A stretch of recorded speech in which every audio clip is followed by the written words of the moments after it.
What do you wish your church could do more of to promote healing and reconciliation? I almost feel like there needs to be, you've heard of the National Days of Prayer and those types of things. I just feel like as a church, we need to really humble ourselves and ask the Lord to help us with this problem of racism. It exists in the church. It is there. It should not be there. It is not compatible with the Spirit of Christ. And we need to be asking God to help us with this problem, because only a change of heart, governance doesn't do it. The 14th, I'm trying to go back to my civics, 14th Amendment or 13th Amendment that freed slaves and allowed, people to vote and all these types of things. And we're celebrating women being able to vote and all of that. Legislation is good because then you have the law to fall back on and to hearken to and all of that and say, I'm going to hold you accountable to the law. But the law does not change people's hearts.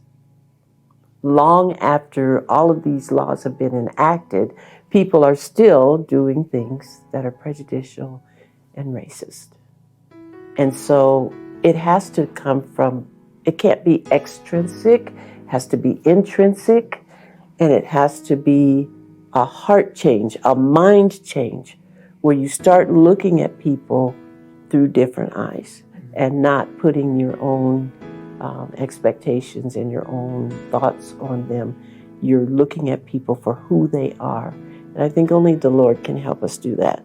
I hope that leadership will start initiating something. I think also we need to stop being silent about things. I'm glad that I think this kind of got started. Maybe you contacted me because I contacted you. I don't know. But I remember writing an email to you and saying, thank you for making a statement.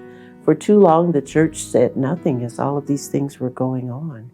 And I remember when in the 60s, it was like, well, don't protest, don't march, don't do this, don't do that. We as students couldn't join in marches or protests without discipline. So I think our church needs to be proactive in being anti-racist.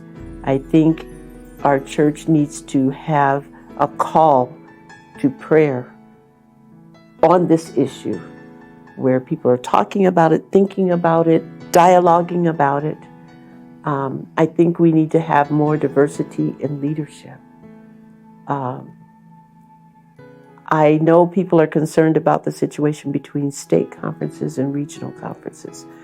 My opinion on that is, if the World Church, or the NAD in our case here in America, was dealing with evangelism of all people groups, there would not be a need.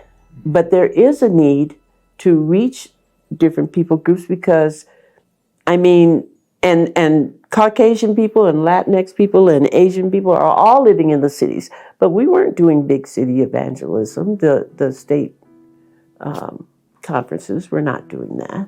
The Net 96 and all of those types of things where we were looking at the big cities where people are, those came about in later years. And so I think we need to be concerned about the salvation of all people. Some people will go clear across the sea, and I'm like, okay, and on your way to the airport, you tripped over 45 people that need to know Jesus. And so, let's look around our neighborhoods. Let's look around for how we can impact our communities for God by reaching out to those who are marginalized, who are underserved, and not just in, okay, Thanksgiving, we're going to do this, or Christmas, we're going to do that, but regularly reaching out to those in prisons, regularly reaching out to people who are in food deserts, who are not having the education that they need for their children, who are not experiencing access to certain services and things like that in the community. How can we help? And get in there and find out the concerns, not just here's what I'm going to present to you because I'm here to help you and here's how I'm going to help you. But what is it that you need? And then going back and sitting down with people and figuring out what that is, and then how to, our Sabbath school lesson brought out the steps and how to reach people and all of that, and that famous quote, he mingled with people, Jesus mingled with people and all of that. He did all of that before he said, follow me. And I think sometimes we just skip to the end and say, here's the truth, you need to accept it. But people don't feel that care, that love, that concern, and so they don't respond, and we wonder why they don't respond.